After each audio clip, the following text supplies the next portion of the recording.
Welcome, everybody, to this edition of the Spartan Sports Report. And Sam and I are happy to have Michael Thompson join us this evening. Michael, girls basketball coach this past season. How about it? Your girls worked hard? They did. They worked hard. Had a very senior-heavy group this year, graduating 7 seniors. Finished our season at 10-13. Preseason thoughts, I thought maybe we could win 10-12 games. We started out with New Powell and lost by nearly 60 points, and I thought we'd be lucky to win 3 at that point in time. We did get off to a slow start a little bit, and due to the fact we had 3 returning seniors that decided not to come out with us, that changed things up a little bit. Started a freshman. So her first varsity action right out of the gate against very good competition. It was Paige Dunaway. Paige Dunaway. When you open up with Mount Vernon, New Powell, and Cardinal Ritter right out of the gate, you're going to be thrown right out there. But, on top of that, Marley Smith had her tonsils removed the week of tryouts. So she was pretty much non-existent that first couple weeks. But I thought overall we competed well this year. I thought we played as a team as well as we've played in the last several years. 4 straight years we improved in almost every single stat category. So that was a positive to see. But, overall I was pretty pleased with our season. Good. Sam, you covered the games. Fun group, and we saw, like Coach said, steady improvement, and I think that's all you can ask for. Now, I have to say too, after those first 3 games, I thought, man, are we going to? But they did, and they righted the ship, and I thought that Paige came a long way. She reminded me of some of the players that of old, a typical Lady Spartan guard. Yeah, she plays very, very hard. She definitely helped us in our ball handling abilities. Took some pressure off Marley up front. Played very good defense for us. Rebounded well for her size. Strongest athlete that we had on our team. And her scoring improved as the season went along, and her shooting ability from the outside really improved as the year went along. She was your point guard? She played 1, 2. She played both. Her and Marley both played the point position for us. It was good to have 2 people that you could rely on to help take care of the ball, which cut down on our turnovers, which gave us more shot attempts, and that really helps you out. Underclassmen, did they get much play this year? Outside of Paige, not really. Off the bench, we brought in the twins, the Stirring twins. Sammy Potters did a very nice job for us off the bench as well. So that was about 8 deep right there. It's really difficult to get 9, 10 deep in most cases. So, a lot of the underclassmen didn't get a lot of a varsity experience, but a handful of players did get a little bit. So what's the outlook for the coming season? Well, I think number one, I was happy with the JV competed overall. And you take away Paige Dunaway, you take away their main ball handler. That changed them quite a bit right there. I think if they had Paige, I think they probably win 10-12 games this year at the JV level. For them to make the jump from JV to varsity next year is going to be difficult. It's going to come down to how much time they put in the off season and open gyms and in the summer. But I like the nucleus that is there. I think there is potential there.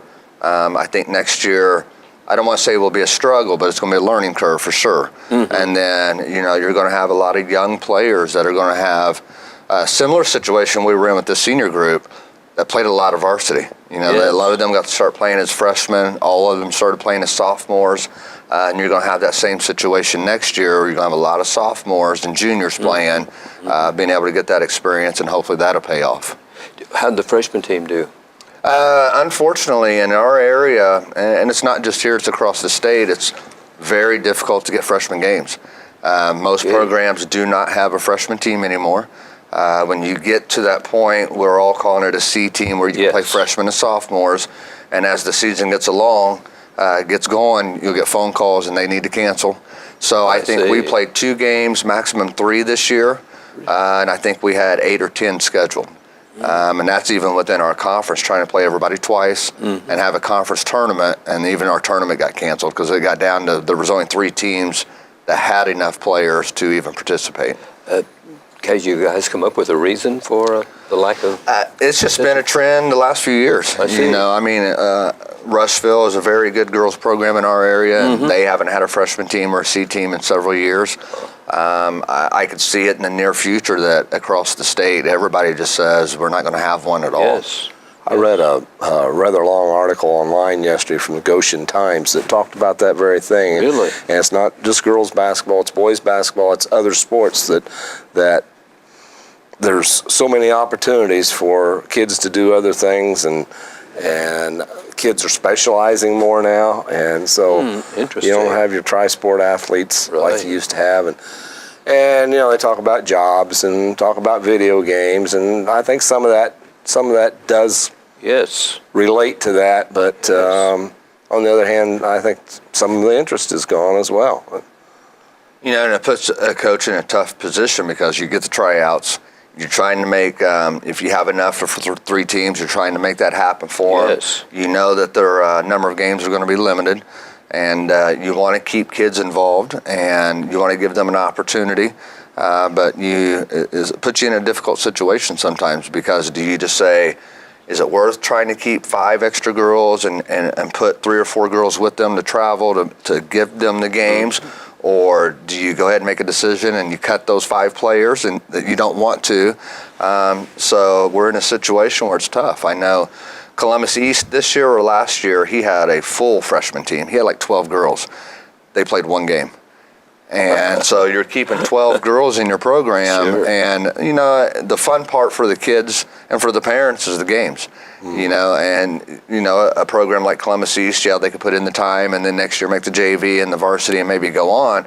But out of those 12 girls that he had, how many will come back the following year? Yes. And now you're stuck in that situation where you could lose almost an entire class, and it's due to the teams on your schedule and surrounding you that don't have enough to play you. Seems times are changing. Not necessarily for the better. What about your middle school girls? Middle school wraps up, I believe, this week. I think our red teams wrap up this week here. We still have 4 teams at that level. And over the years, that's been difficult to do. A lot of times coaches going out in the lunchroom and the hallways trying to recruit some players up to get that second team. And it's not something that we want to necessarily volunteer to give up. We have thrown around the idea of going to maybe keeping 15 to 18 players and keeping almost a schedule and a half, where it's not necessarily 2 full teams and 2 full schedules, but still making it almost like an A-B red-white schedule, where maybe the top 5 play the red schedule, your bottom 5 would play the white schedule, and those kids in the middle can bounce back and forth to be able to fill that out. It's not been any serious discussions, but we have bounced around that idea as well. Spring sports was right around the corner, and you're the baseball coach at CHS?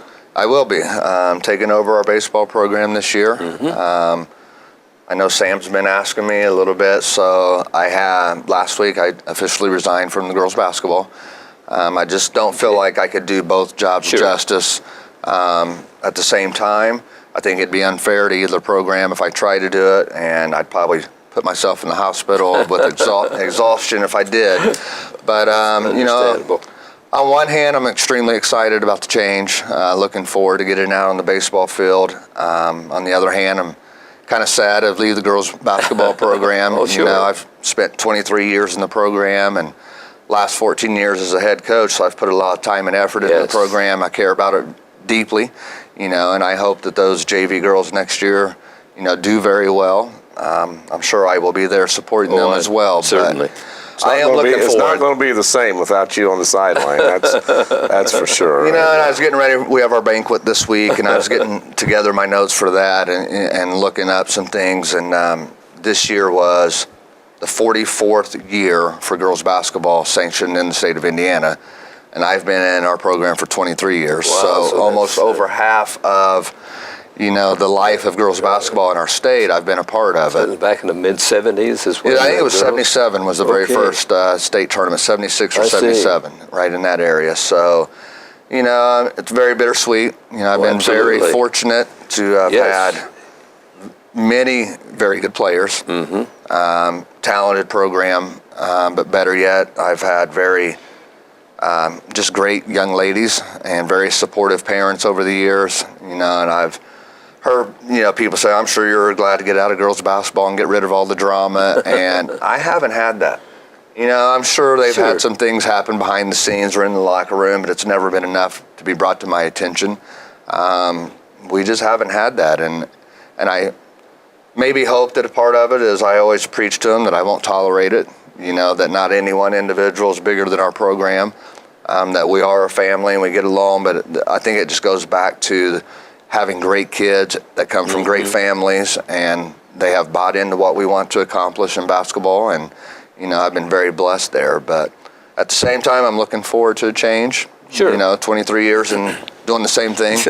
I also feel very fortunate that I was able to resign on my own terms. I've always said that I think coaches and preachers are the two professions that if you stay in one place too long, you're going to get ran out eventually. You make enough people upset with you, enough parents, enough players, administrators, whatever it may be, that your life is probably 7 years or so. And so I feel fortunate that I've been able to make that decision on my own. You've run a great program, Michael, and the girls I know appreciate all the good things you've done for them. Well, thank you. I hope that they do. I appreciate everything they've done for me, the administration and their support. And we have a great program surrounded by great people like Sam and Dave. On the radio, you don't see very many girls teams that have that. That's true. Grady in the newspaper. You've got guys following us around, taking pictures of the girls and sharing them on social media for them. And I know the girls and the families really appreciate that. Cindy and Dave Nichols has been involved in our program behind the scenes before I even started. So I think it's about 25 plus years that they bring us treats to practice weekly. She makes gift boxes for the seniors every single year and never asks for a single thing, make Christmas ornaments for us every year, just really take care of us. So we have people like that. Terry Hillman now has been keeping the book for us for forever. A little over 20 years in the girls program. Yes. I don't think he started exactly when I did, but he's been keeping the book for the boys now for nearly 50 years. So, I think having all those people with us this entire time makes things very nice for us. Right. You're no stranger to baseball. You played baseball. I did. Played baseball here at Connersville High School. Okay. Was very fortunate to be able to go on and play at the college level. Played at Morehead State University, and then got to wrap it all up and got to play one season with the Richmond Roosters in their inaugural season up in Richmond. And that was a lot of fun, being able to do that. Oh, absolutely. Get a taste of what it's like to play a professional type schedule we played around 60 games in college, and then we played another, I think it was almost 60-some games with the Roosters in that summer. So played around 120 games in a matter of about 6 months' time right there. So I have been around the game. I've just been out of it for a little while. What's your position? I was a pitcher when I went to college. Oh, okay. Both there and with the Roosters. Good.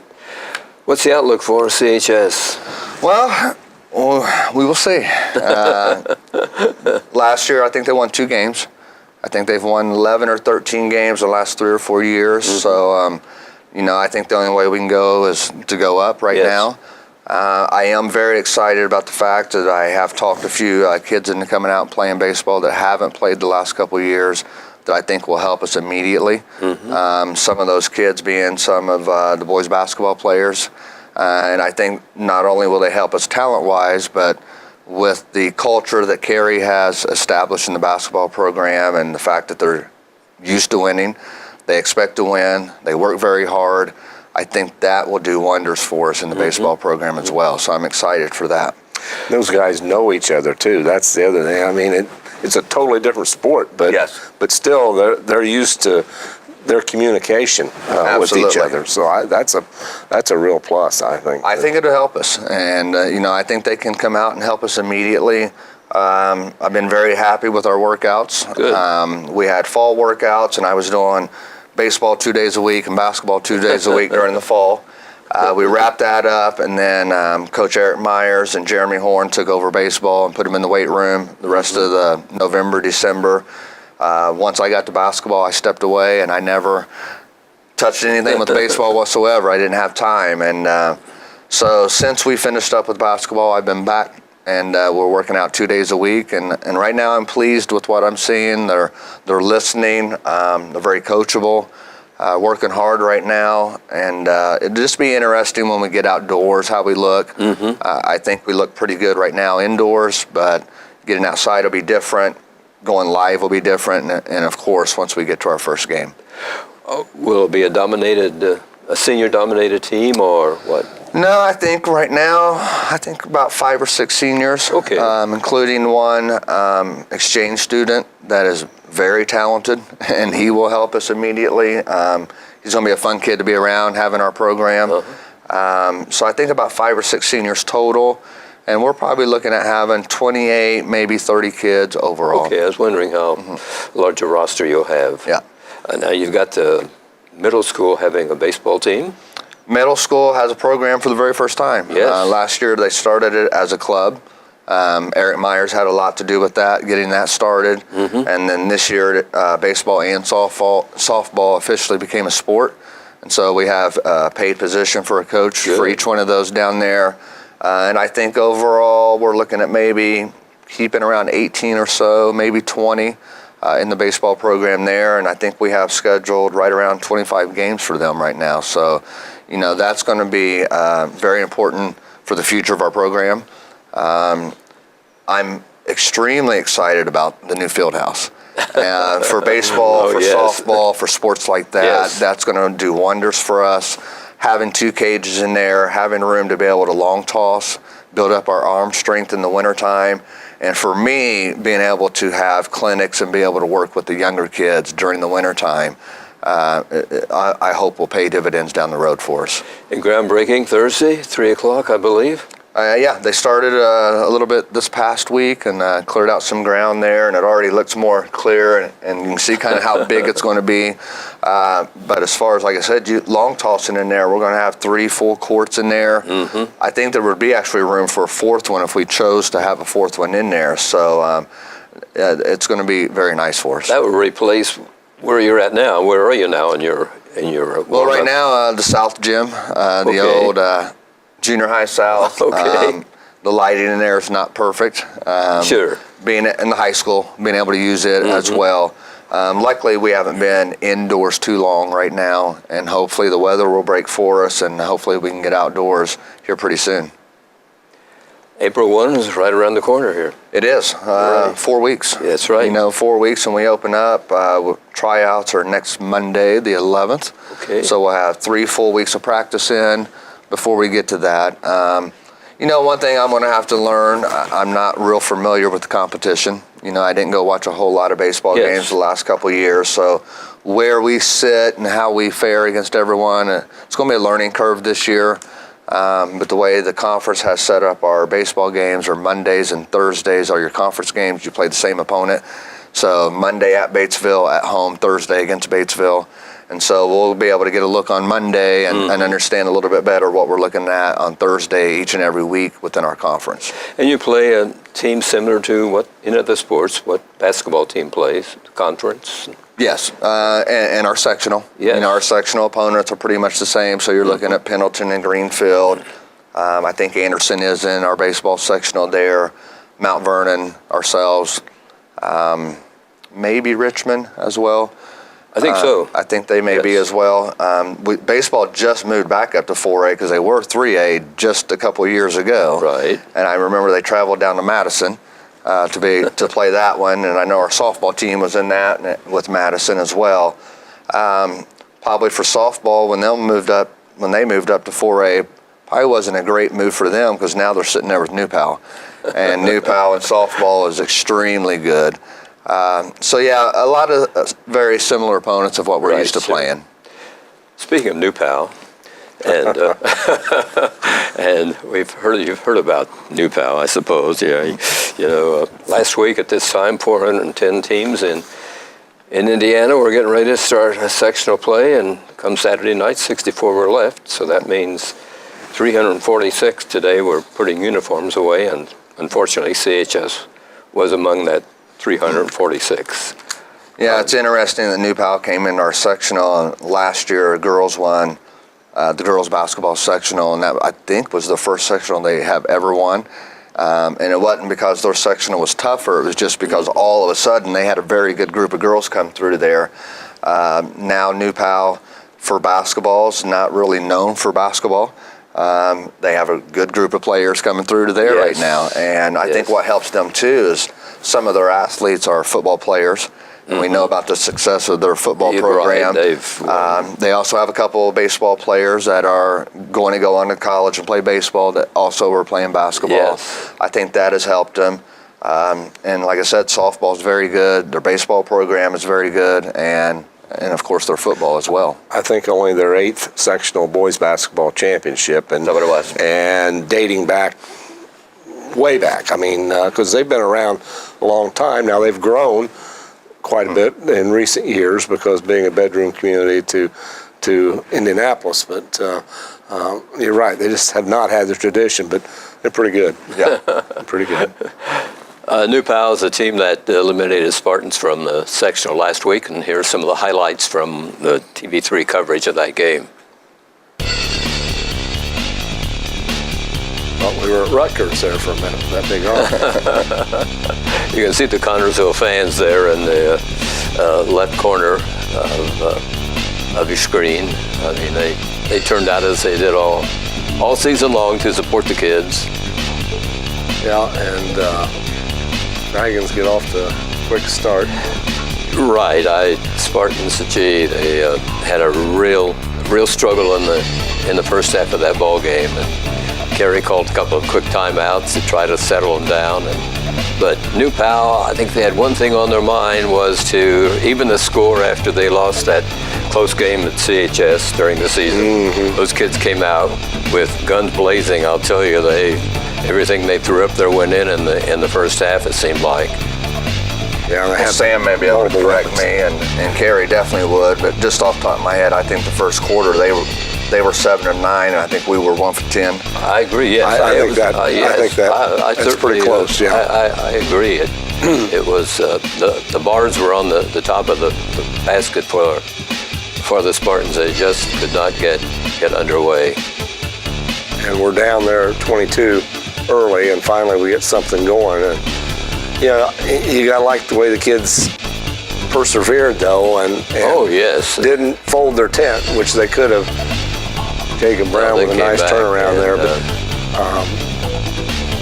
just hard to overcome a 20-point deficit at halftime. But that's right. We got within 5 in that fourth period, but that was about as far as we could cut the. And had a chance to cut it even farther, but the Romine kid, I think, was the one that came down and stretched the lead back to 8. Yeah. Just never could. But you mentioned the crowd, and you can see them right there. The Spartan Nation. They filled up most of that upper deck above that, as uncomfortable as it is. But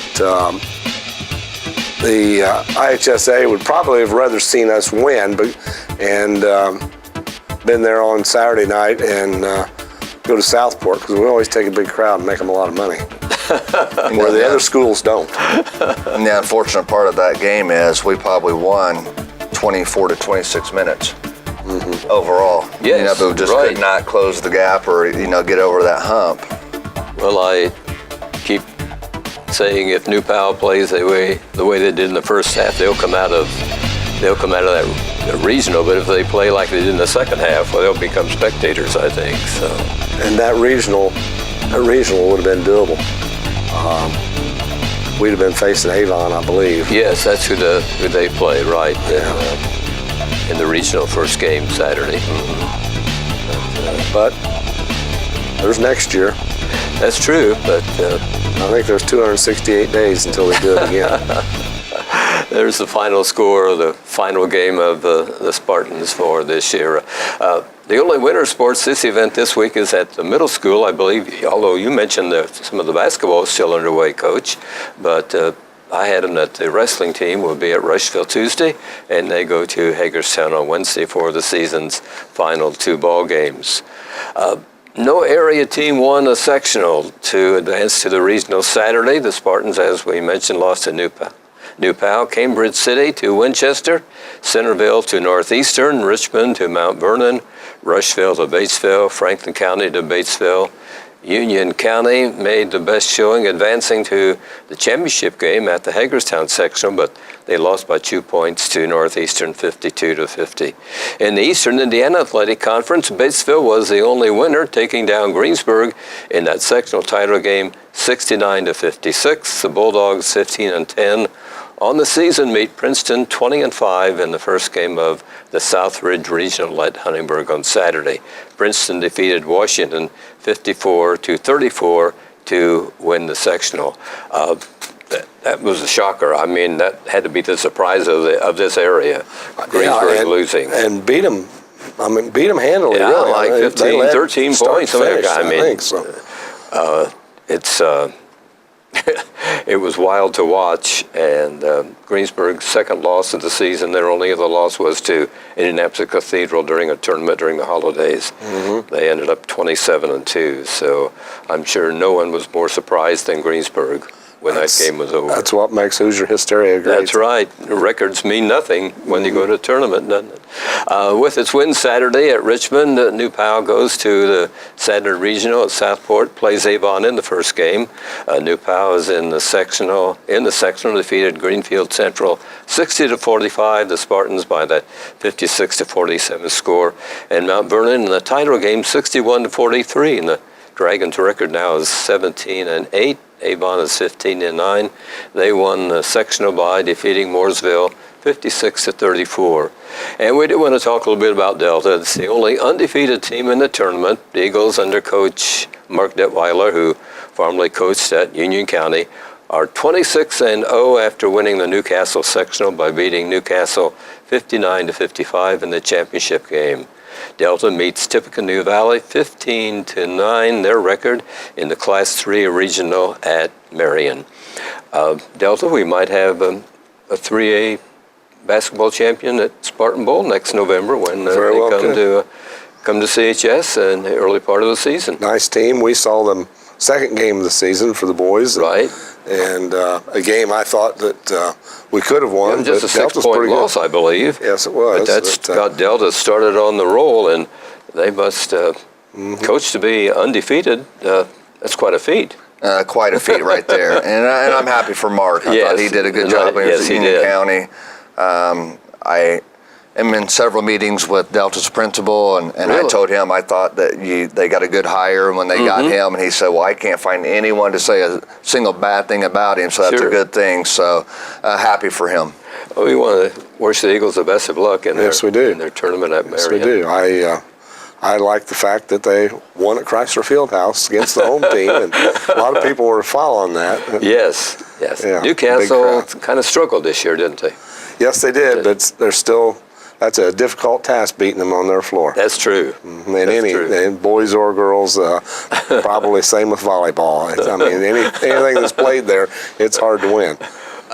There are teams that say that about Spartan Bowl. Are there? I think so. I've heard that every so often. You hear that that's a tough place to play. But as Brett Duncan says, the officials are happy to officiate here because of the crowds. Mm-hmm. Yep. Michael, thanks a lot. Thanks for all you did for the girls, and great success with the boys team here. Well, thank you very much, and I greatly appreciate that. Okay. Sam and I are always happy to have you join us, and gosh, who knows, we may be talking to a champion here one of these days. I would like that. Like I said, I think we have some talent coming. Just going to have a little patience here and get things going in place here, but I like what I see so far. Thanks, Michael, for joining us. Okay, thank you. Thanks, everybody, for watching this edition of the Spartan Sports Report here on TV3. Good night.